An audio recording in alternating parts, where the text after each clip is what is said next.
Hi, I'm Pastor Nick, and this is The Bottom Line. Recorded on March 5th, 2017.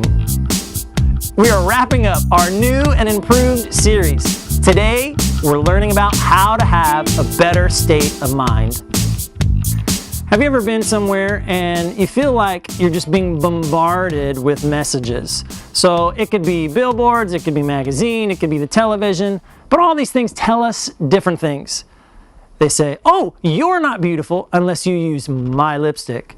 Oh, you have lipstick already? Oh, no, that's last year's color. You need this year's color to be beautiful. Or they say, you're not going to be happy unless you have all kinds of money.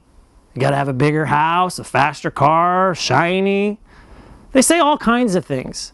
They try to influence you into a certain direction. When we're bombarded with all these thoughts, we have to make decisions. Do we go, do I want to hold that thought? Or do I want to hold what Jesus says?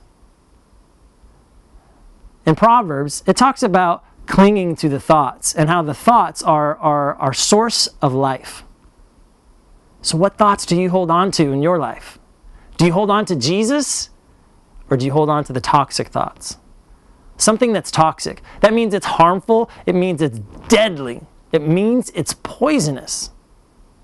And then there are true thoughts. True thoughts are real and they're genuine. They come from Christ. They come from Scripture. They're the promises He has for us. So maybe you're being bombarded with toxic thoughts. Negativities, insecurities, things that your parents said, things that other people said.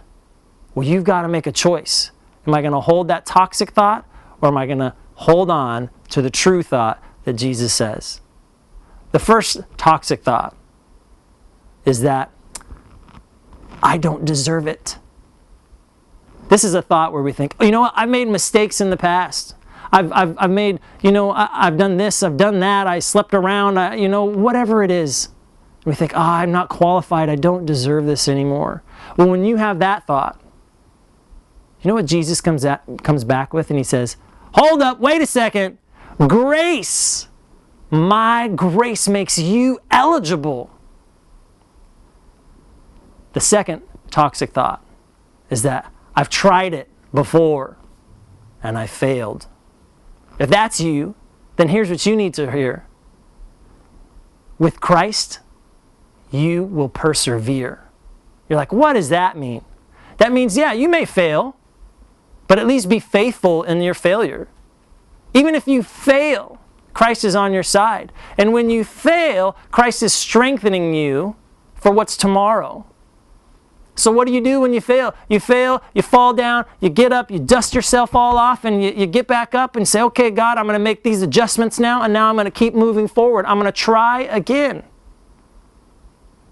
The third toxic thought is I'm too, you fill in the blank. It could be old, it could be fat, it could be ugly, it could be uneducated or unskilled.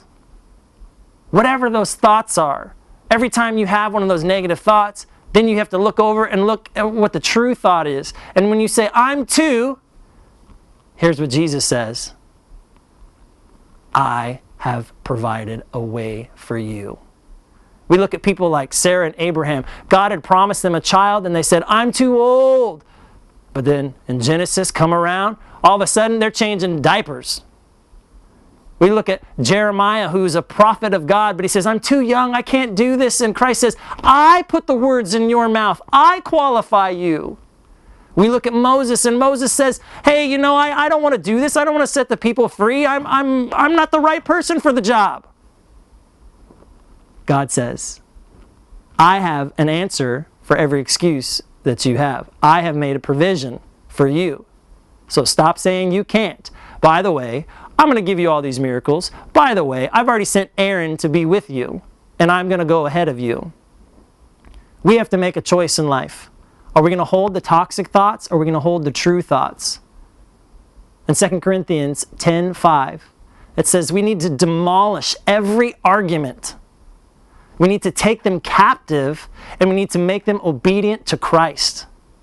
Do you know what that means? That means we need to rip down those thoughts. We need to rip down those negative thoughts, and we need to make them captive and obedient to what Christ has already said about us. So what do we think about? We think about Philippians 4:8, and it says, think about whatever's noble, whatever's true, whatever's right, whatever's correct, whatever's praiseworthy and excellent, and so on. These are the things that we need to think about. Hold on to the truth and let the toxic stuff go away. So as we walk away today, as we're done today, are you going to let your thoughts lead you to destruction, or are you going to let your thoughts lead you to your destiny? God bless.